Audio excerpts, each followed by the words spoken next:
So today we're going to be discussing how to add PG glands to a harness.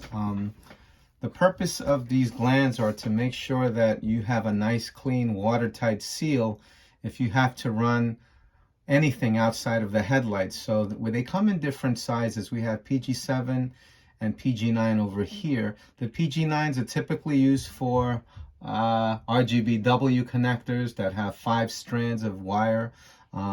In this particular instance, we're going to be doing something a little bit easier. This is an H11 connector. We typically will run this outside the headlight to connect it to external power. In this specific instance, it's connected to our RGBW controller. So as you can see, it doesn't have a gland right now, but if we wanted to run it outside the headlight, you'd want to add it in this orientation. As you can see, this is what provides the watertight seal. It would sit outside of the surface that we're mounting it to, and the inside is there as well to keep it watertight. Inside there's a little rubber seal to keep water from coming inside the headlight. So let's get to it. First, you want to disconnect the connector, H11 connector, from the rest of the harness. What you do at that point is you'll see a male JST connector that looks like this. In order to disconnect these, you want to apply pressure right at this point, the farthest point away and towards the inside of the harness. So let's do that now.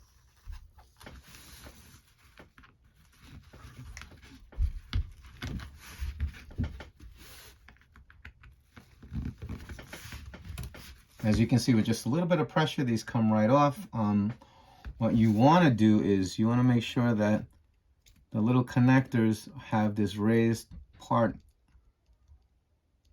nice and raised again before you reinstall it. I guess we can do that later. I just want to do it now so you can see what it's supposed to look like. If you look at it closely, you'll see that this piece here is raised now. That's important because you want it to lock back into place when you reinstall it. So I'll do the same thing with this one.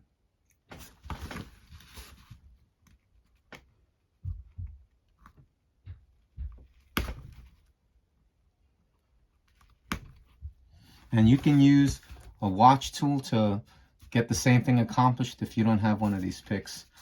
Okay, so now that this is open, you want to straighten this out a little bit to add the connector. Make sure again that it's got the right orientation. So it's going to be facing outwards.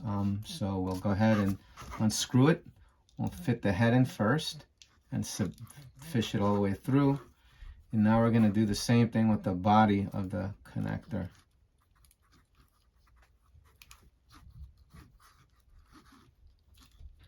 Once you get the body through, you can just go ahead and put the cap back on. And now you want to reconnect the JST portion. Remember to get the right orientation of the wires when you're reinstalling it. Otherwise, you'll blow a fuse if you reverse anything, or you'll burn out the driver. So make sure it's always in the exact orientation that you took it apart in. So you should be pushing this in, and at some point it'll click in, and that'll be that. So you push all the way until they're all the way back in, and then you're pretty much done at that point. Sometimes these can be a little bit of a pain to get back in, but a little bit of patience and you'll get them both back in. They'll click into place, and then at that point you're done.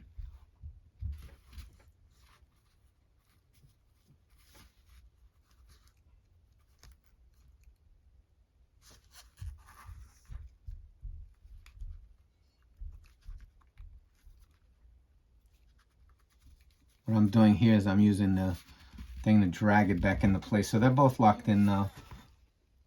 And after that, you can reconnect it to the main harness and you're done. Okay.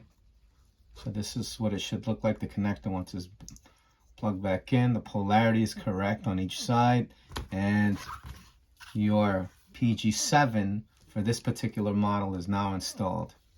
If you have any questions, just email us. Thank you.